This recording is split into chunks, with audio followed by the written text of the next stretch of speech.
वरवधूने आपण मागितलं।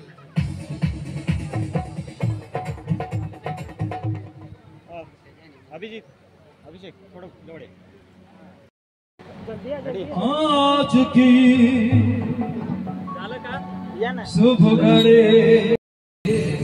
वेलकम।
आपण सर्व वराडी मंडळी उपस्थित झाला त्याबद्दल प्रभूच्या नावाला धन्यवाद देतो। प्रभू मध्ये सर्वांचे स्वागत करतो आणि आजच्या या शुभ कार्याला आपण सुरुवात करणार आहोत।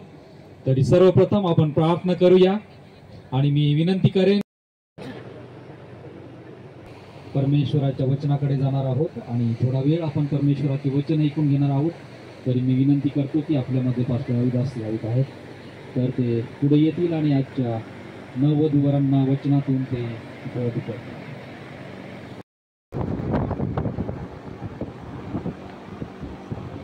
विवाह हा मानवी जीवनातील एक फार महत्त्वाचा आनंदाचा क्षण आहे आणि आज तो आनंदाचा क्षण या दोन तरुण लेकरांच्या जीवनामध्ये परमेश्वराने दिलेला आहे।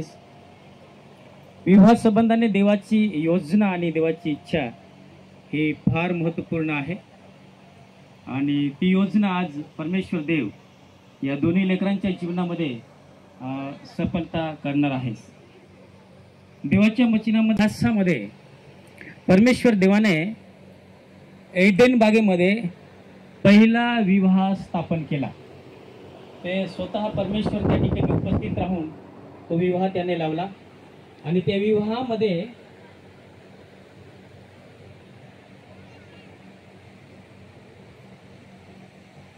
त्या ठिकाणी वर आणि वधू, आपल्याला माहित आहे की वर आहे तो आदाम आहे आणि वधू जी आहे ती हवा आहे.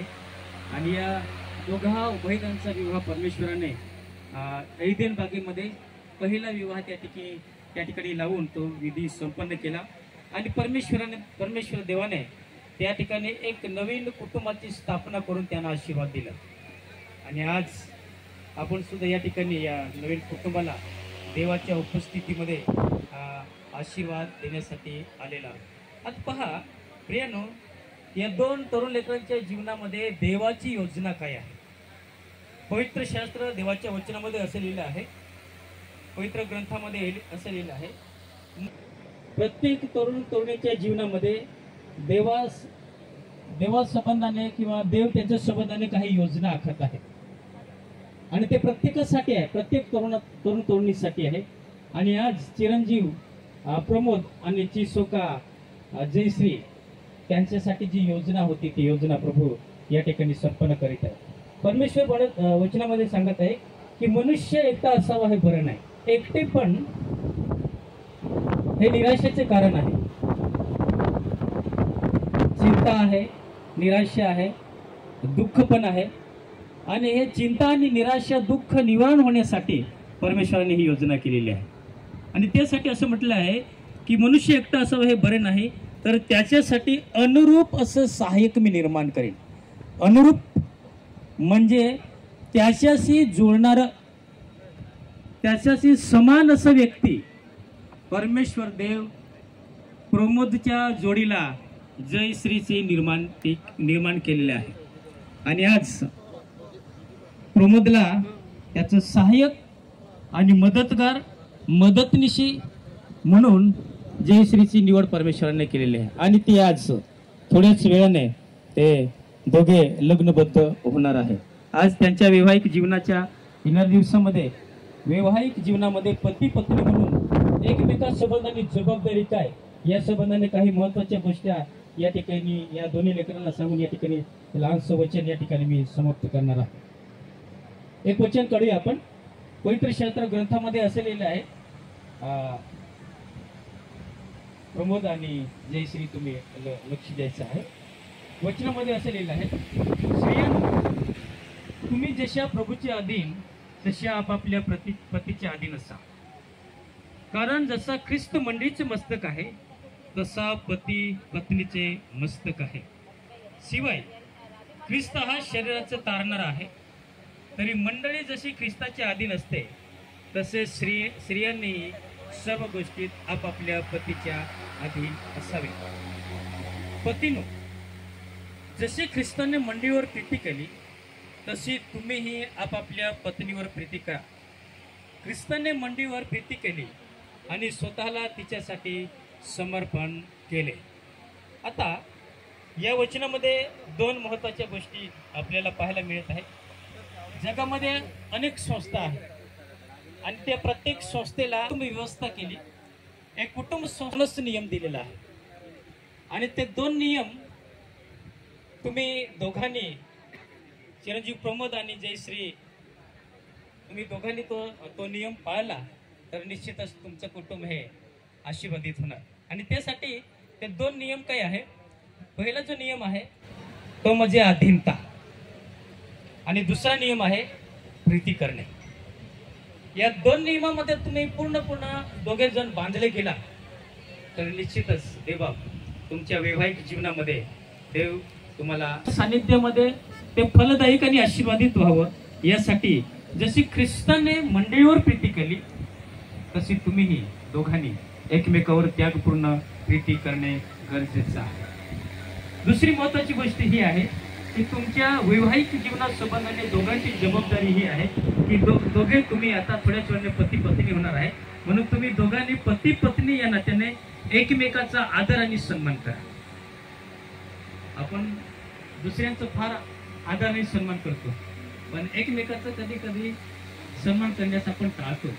पण मुख्यतः गोष्ट ही आहे की आपल्या वैवाहिक जीवनामध्ये जीवन जगत असताना तुम्ही दोघे पती पत्नी या नात्याने एकमेकाचा आदर करा, एकमेकांना सन्मान द्या, रिस्पेक्ट करा आणि तुमच्या भावी जीवनाला तुम्ही सुरुवात करा.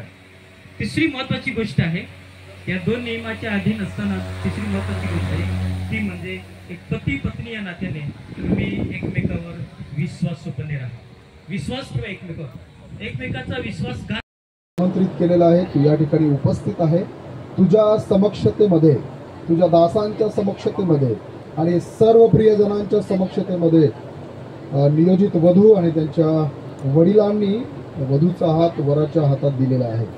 प्रभू परमेश्वरा, ही पवित्र घटिका आहे, कारण ही कल्पना तुझी आहे, ही योजना तू निर्माण केली, तू आखलीस, आणि म्हणून आज आम्ही तुझ्या उपस्थितीमध्ये तुझ्याकडून येणारं सहाय्य, तुझा आशीर्वाद या नियोजित वधूवरांसाठी मागत आहोत.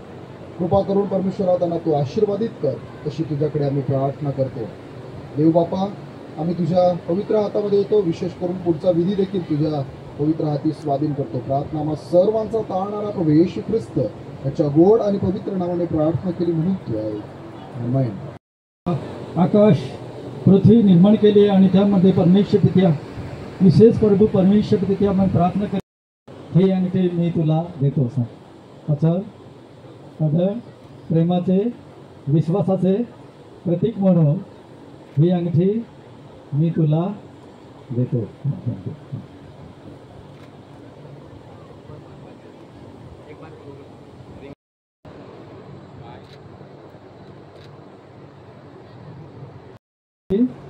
मी तुम्हाला ही अंगठी देतो.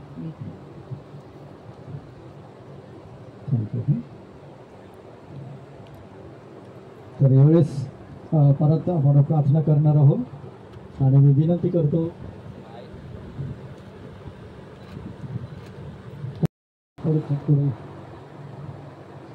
सतीश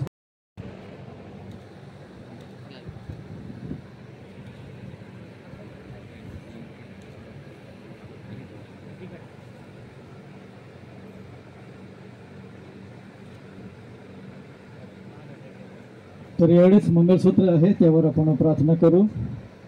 पवित्र परमेश्वर दे बापा, आम्ही स्तुती करतो, उपकार मानतो, विशेष आम्ही प्रार्थना करतो की वधूला परमेश्वर दे बापा हे मंगळसूत्र टाकत असताना त्यांना विशेष प्रेमाचे प्रतीक म्हणून परमेश्वर दे बापा देत आहे, यावर तो आशीर्वाद दे. येशू ख्रिस्त आमचा तारणारा याच्या नावाने प्रार्थना केली म्हणून तो आहे.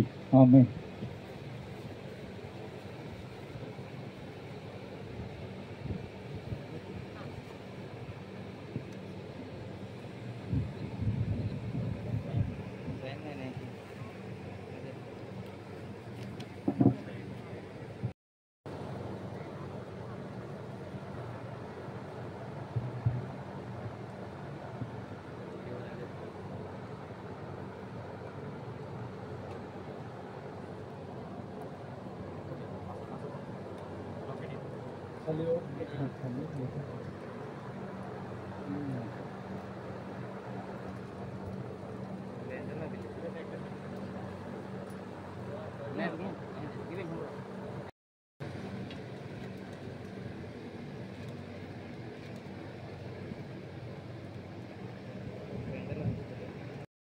त्यावेळेस आपण सर्वांनी टाळ्या वाजवायचे आहे. हा त्यांचं टाका. शोभेस हार बेन परगणवा शोभेस हार. तर एवढंच आपण प्रार्थना करू.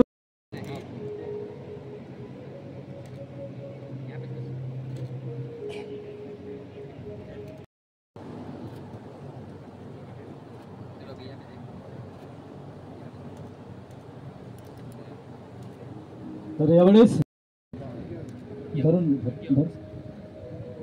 चालेल चालेल आई सर. आमच्या सर्वसमर्थ सर्वशक्तिमान परमेश्वर पित्या, तो किती चांगला परमेश्वर आहे याचा अनुभव या क्षणाला तो आम्हाला येऊ दिलास, याबद्दल आभार मानतो. आणि ज्यांचा शुभ विवाह झालेला आहे प्रभू, त्यांना आता आम्ही तुझ्या हातात देतो आहेस. यातून पुढे ते आपल्याकडे यातून जीवन जगतील, त्या तुझ्या पवित्र आत्म्याचं मार्गदर्शन सर्वदेत राहू दे. आणि या जीवनामध्ये वेगवेगळ्या अडचणी, समस्या, शंका, प्रश्न निर्माण होत असताना प्रभू ते तुला शरण येऊन तुझा सल्ला घेईल असं तू कार्य होऊ दे. एकमेकाचे सहन करून, एकमेकाची क्षमा करून, प्रीतीच्या बंधनाने बांधले जाऊन प्रभू त्याने तुझ्यासाठी जीवन जगावं म्हणून सहाय्य कर. एक आदर्श कुटुंब ते तयार होईल असं होऊ दे. आणि जेव्हा ते आदर्श कुटुंब म्हणून जीवन जगतील तेव्हा तो एरिया, ते गाव आणि पूर्ण तालुका हा आदर्श होईल. आणि यासाठी प्रभू त्यांना तुझ्या हातात देतो, तू सहाय्य कर. तो आपला मुखप्रकाश त्यांच्यावर तो पाड, तो त्यांचे संरक्षण कर, त्यानं तू आशीर्वाद दे, त्यानं तू शांती दे. यासाठी परमेश्वर तुझे गौरव त्यांच्या जीवनाचा दरवाजा होऊ दे अशी नम्रतेची प्रार्थना आहे. पिता, पुत्र, पवित्र आत्मा या त्रेक देवाच्या नावाने मागतं म्हणून तो ऐक. आमेन.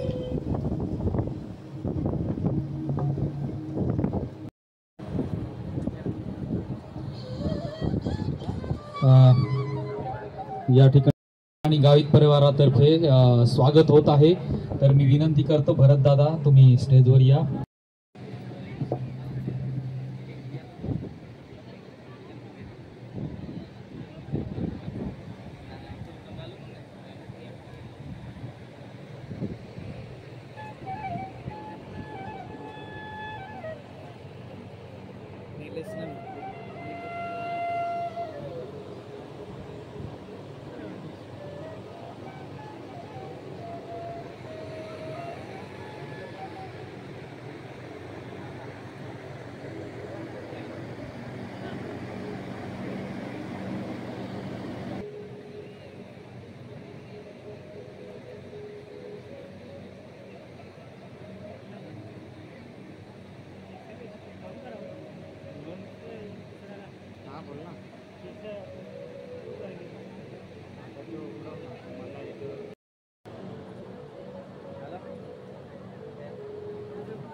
मंडपनीच वर कन्नू जोडू रे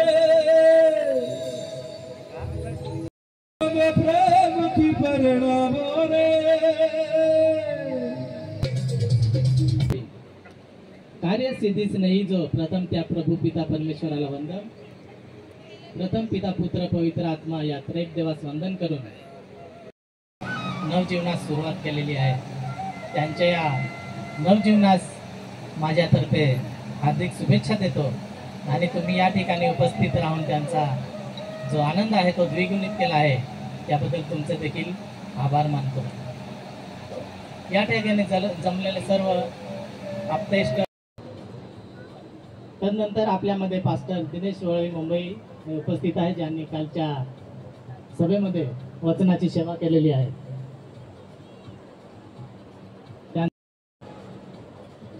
त्याच्यानंतर आजचा जो संदेश दिला ते पास्टर अविदास गावित लिंग. आपल्यामध्ये रेव्हरंड अर्जुन गावित साहेब मध्ये आगासवानहून नवे आले आहेत, गणपतबाई आहेत.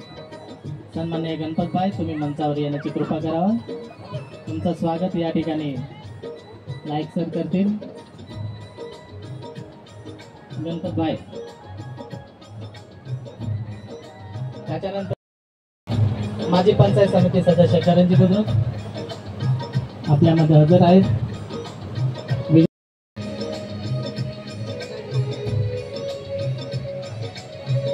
त्याच्यानंतर आपल्यामध्ये रमेश पी गावित माजी सरपंच करंजी बुद्रुक हजर आहेत. रमेश दादा पुढे या.